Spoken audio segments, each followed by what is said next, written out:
साथियों नमस्कार। आज हम जिस महत्वपूर्ण प्रावधान के बारे में आपसे बात करने आए हैं वह प्रावधान आप सभी के लिए जानना बहुत आवश्यक है। जी हाँ दोस्तों, हम बात कर रहे हैं आयकर अधिनियम 1961 की धारा 43B सबसेक्शन H के बारे में। पूरे देश में इस प्रावधान के ऊपर चर्चा हो रही है, तो हमने सोचा आपके स्पष्टीकरण के लिए, आपके समझने के लिए, आपको और क्लैरिटी देने के लिए हम आपको इस प्रावधान के बारे में बताएं।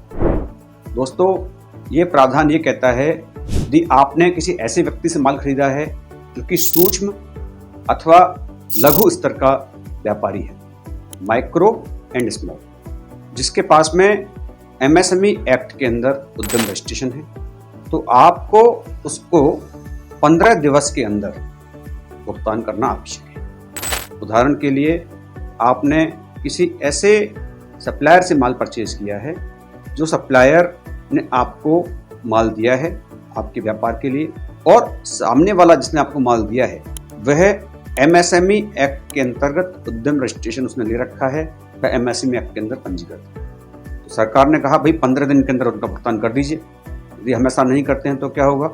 यदि आप ऐसा नहीं करते हैं, 15 दिन के अंदर भुगतान नहीं करते हैं, तो यह आपके खर्चे में मान्य नहीं होगा। आपने एक उदाहरण के लिए 2 लाख रुपए का माल किसी व्यक्ति से खरीदा और आपने 15 दिवस के अंदर भुगतान नहीं किया, तो यह राशि आपकी आय में जोड़ दी जाएगी।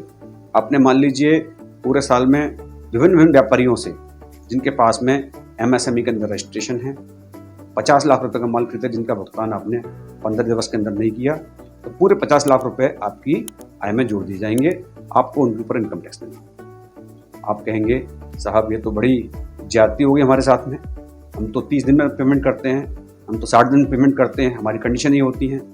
यदि आप ऐसा करते हैं तो सरकार ने कहा है कि आप लिखित में अनुबंध कर लीजिए, और यह सीमा 15 से बढ़कर अधिकतम 45 दिन तक की हो सकती है। लेकिन यदि आपके पास में लिखित में अनुबंध नहीं है तो आपको भुगतान 15 दिन में ही करना आवश्यक है, और 45 दिन निकल जाने के पश्चात आपको ये राशि जोड़नी है। अब करना क्या है, हमें सावधानी क्या रखनी है? सावधानी ये रखनी है कि 31 मार्च 2024 को जो आने वाला हमारा वित्तीय वर्ष की क्लोजिंग है, वहाँ पे पहले ही मार्च में ही आप ये चेक कर लीजिए कि ऐसा कोई पेमेंट तो नहीं है जो आपका ड्यू चला रहा है। आपसे टाइम से भुगतान कर दीजिए। ऐसा न करने की स्थिति में आपके ऊपर आयकर अधिनियम के अंतर्गत आपकी इनकम में जुड़ेगा, साथ में आपको ब्याज भी देगा, और साथ में जो ब्याज आप देंगे उसकी कोई कटौती भी आपको खर्चों के रूप में प्राप्त नहीं है। तो ये बहुत ध्यान देने वाली बात है। इसमें एक महत्वपूर्ण बात यह है कि आपको ऐसे व्यक्तियों को भुगतान करना आवश्यक है जिनका जो मैन्युफैक्चरर्स हों या सर्विस प्रोवाइडर। ट्रेडर्स को ऊपर ये शर्त लागू नहीं होती, यानी 15 और 45 दिन की ये कंडीशन है, ये मैन्युफैक्चरर्स और सर्विस प्रोवाइडर्स के लिए है।